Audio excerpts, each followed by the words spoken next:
हे WhatsApp guys, welcome back once again. So दोस्तों, आज की कहानी जो एक्सप्लेन करने जा रहे हैं उसका नाम है फ्रेंजी। कहानी शुरू होती है लेंजी नाम की लड़की से जो काफी घबराई हुई है।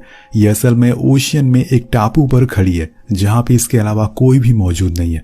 एक्चुअल में इसके साथ 6 लोग यहाँ पर आए थे, लेकिन अब ये सिर्फ अकेली बची हुई है। इसलिए वो खुद को रिकॉर्ड करते हुए कुछ बातें कहती है, जैसे कि वो अपनी सारे दोस्तों की मौत की जिम्मेदार है क्योंकि वही उन्हें यहाँ लेकर आई थी। अब इसके आगे वो कुछ और कह पाती कि तभी कैमरा की बैटरी खत्म हो जाती है। पर आखिर ये लड़की कौन है, ये यहाँ कैसे पहुंची और इसके दोस्तों को किसने मारा, ये सब आपको कुछ देर में पता चल जाएगा। तो इसके लिए हमें कहानी के फ्लैशबैक में जाना पड़ेगा, जहाँ पे हम कुछ यूट्यूबर की टीम को देखते हैं जिसकी हेड है लेंजी की बहन केज। ये सारे लोग केज के यूट्यूब चैनल के लिए काम करते हैं, ये एडवेंचर वीडियोस बनाते हैं। आज इनका प्लान है कि वो एक आइलैंड पर जाएंगे जहाँ भी इनसे पहले कोई भी नहीं गया था। हालांकि वहां जाना गवर्नमेंट ने बैन कर रखा है, लेकिन ये फिर भी वहां जाने के लिए तैयार है। इनकी मदद एक पायलट करेगा जो अपने प्लेन से उन्हें उस आइलैंड के करीब छोड़ देगा।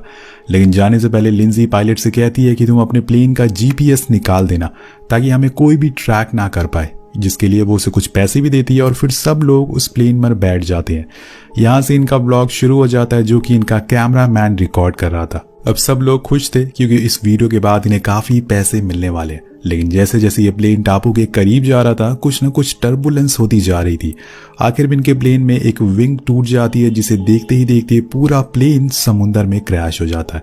ऐसा लग रहा था कि सभी लोग मारे जा चुके हैं। लेकिन कुछ देर बाद लिंजी बाहर आती है। वो अपने चारों तरफ देखती है, लेकिन वहां मलबे के अलावा कुछ और भी था और वो थी शार्क जो उसकी तरफ आ रही थी। लेकिन तभी पानी के नीचे से काया निकलती है, जिससे कुछ देर बाद सैम भी बाहर आ जाता है। ये एक दूसरे को देखकर बहुत ही खुश थे, लेकिन अभी भी इनके 3 लोग गायब थे, जिसमें लिंजी की बहन, कैमरामैन और पायलट।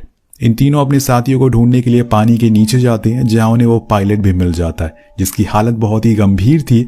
वो लोग उसे फौरन ऊपर लेके आते हैं और एक बोट के सहारे उसे बांध देते हैं। पायलट बताता है कि अगर हमें यहाँ से बाहर जिंदा निकलना है तो हमें किसी की मदद चाहिए होगी, जिसके लिए तुम्हें नीचे जाना पड़ेगा और प्लेन की टेल ढूंढनी होगी जहाँ पे एक जीपीएस लगा है। तो जीपीएस को ऑन कर दो, तभी हमें कोई ढूंढ पाएगा।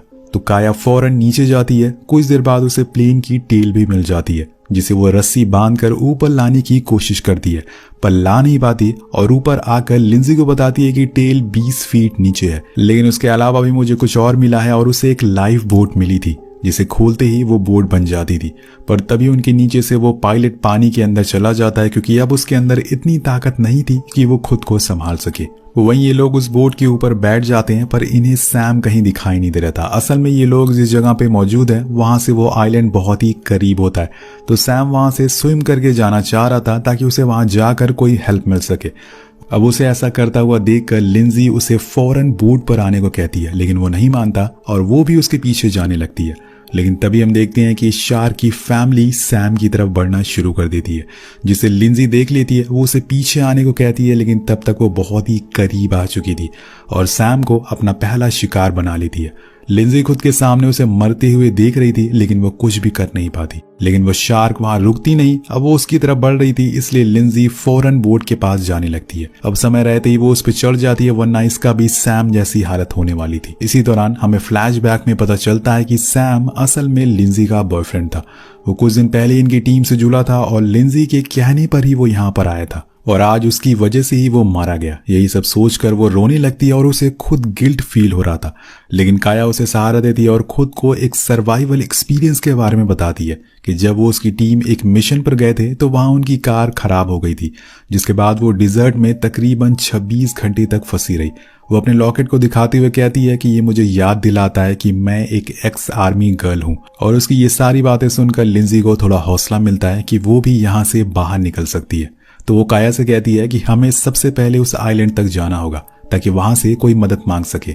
लेकिन काया कहती है कि हमें उससे पहले नीचे जाना होगा ताकि जीपीएस को ऑन कर सके, क्या पता हमें कोई ट्रैक कर सके, वरना हम ऐसे ही बैठे रह जाएंगे।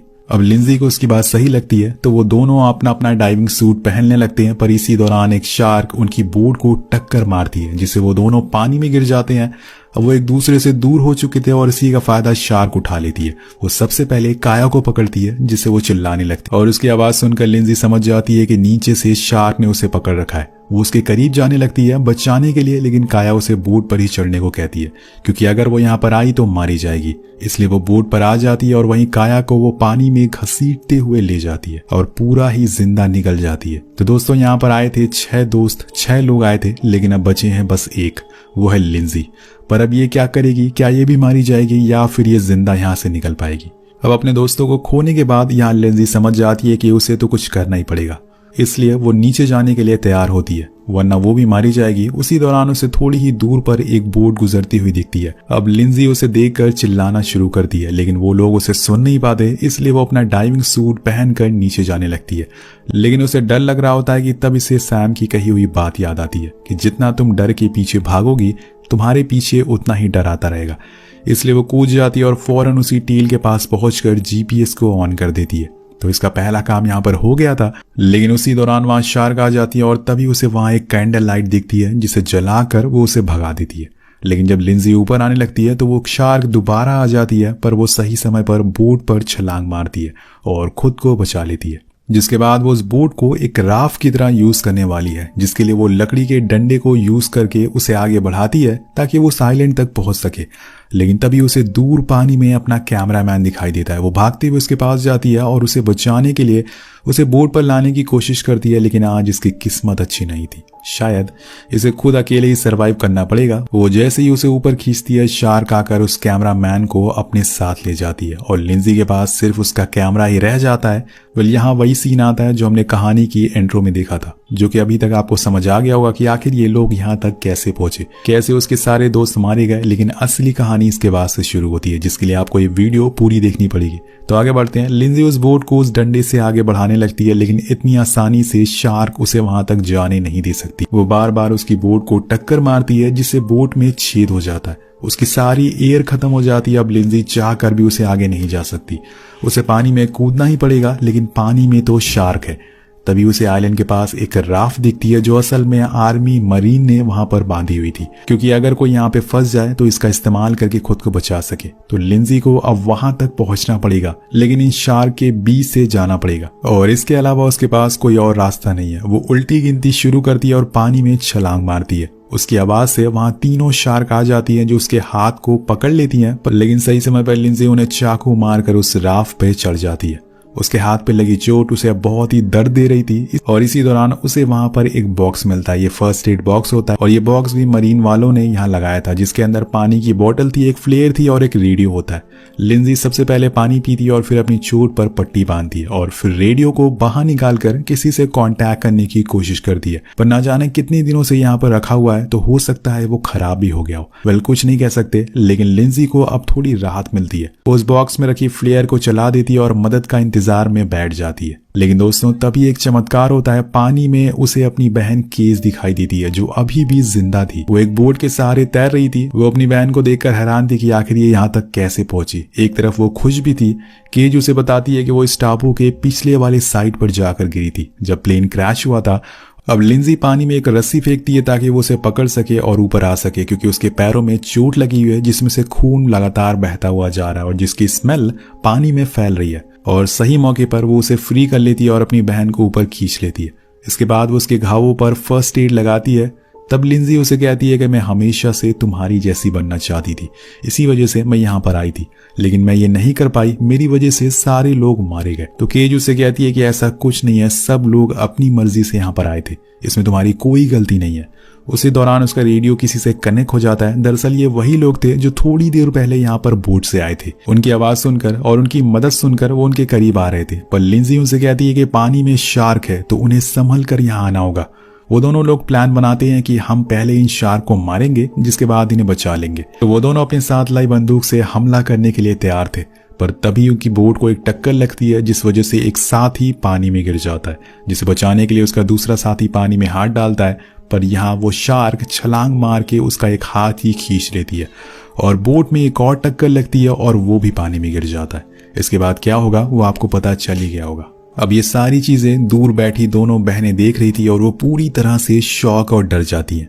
इनके पास अब यहाँ से भागने का एक ही रास्ता है और वो है दूर खड़ी बोट, लेकिन वहां तक पहुंचेंगे कैसे? अगर ये पानी में गए तो वो शार्क इन्हें भी खा जाएंगी, और अगर ये नहीं गए तो इनकी यहाँ पर भूख की वजह से मौत हो जाएगी। इसलिए लिंजी कहती है कि इन्हें कैसे भी करके इन तीनों शार्क को मारना पड़ेगा, तभी वो यहाँ से निकल पाएंगे।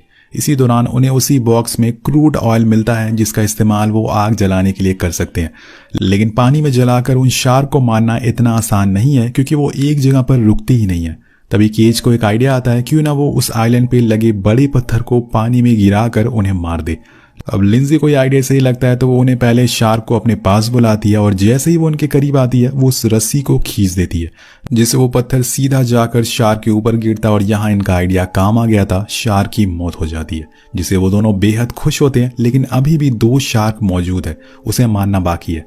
तो तभी उन्हें दूर उस आदमी की बंदूक दिखाई देती है, जिसके पास किसी को तो जाना पड़ेगा, जिसके लिए वो दोनों पहले तो पत्थर उठाते हैं, जिसके ऊपर वो अपनी पट्टियां बांध देती है जिसमें खून लगा हुआ था, और फिर वो उसे दूर दिशा में फेंक देती है, जिससे वो शार्क खून की स्मेल से डिस्ट्रैक्ट हो सके। और मौका देखकर केज उस बंदूक के पास जाने लगती है, वो उसे पकड़ लेती है। लेकिन जब वो वापस आती है तो एक शार्क उसे देख लेती है, और अब वो उसके पीछे थी।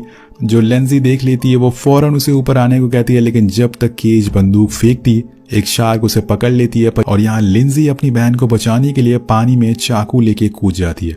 वो अपना सारा गुस्सा उस शार्क पर निकाल देती है, जिससे शार्क यहाँ से थोड़ी देर के लिए भाग जाती है। यहाँ उसने केज की जान बचा ली थी, पर उसकी हालत बहुत ही ज्यादा खराब थी। उसके एक पैर पे शार्क ने अपना पूरा दांत घुसा दिया था, जिससे लगातार उसका खून बहता जा रहा था। पर यहाँ लिंजी फौरन उसकी पट्टी करती है, लेकिन यहाँ केज को पता चल चुका था कि वो ज्यादा देर तक जिंदा नहीं रह पाएगी। इसलिए वो अपनी बहन से कहती है कि मैंने हमेशा बस यही चाहा है कि तुम मुझसे पीछे रहो। मैं तुमसे हमेशा जलती रही हूँ, क्योंकि तुमने जो चाहा वो तुम्हें बड़ी ही आसानी से मिल गया। मैंने जानबूझकर तुम्हारे बॉयफ्रेंड सैम को किस भी करा था, ताकि तुम्हारा और सैम का रिश्ता टूट जाए, पर वो अच्छा लड़का था, इसलिए उसने तुम्हारा साथ नहीं छोड़ा। मैं मरने से पहले इन सब चीजों के लिए माफी मांगना चाहती हूँ। इसके आगे वो कुछ और बोल पाती कि तब तक वो लेंजी के हाथों में ही दम तोड़ देती है। अपनी बहन और दोस्तों की ऐसी मौत देखकर लेंजी पूरी तरह से टूट जाती है। वो बिखर सी गई थी, लेकिन ये चीज उसके अंदर और ज्यादा गुस्सा भर देती है। उसे अपनी बहन का बदला लेना है जैसे भी करके। तो वो उस बंदूक को उठाती है और उसकी एरो को शार्क के मुंह में फंसा देती है, जिससे वो ज्यादा दूर भाग ना पाए। फिर वो क्रूड ऑयल को पानी में गिराकर आग जला देती है, जिससे वो शार्क बुरी तरह से जलकर मारी जाती है।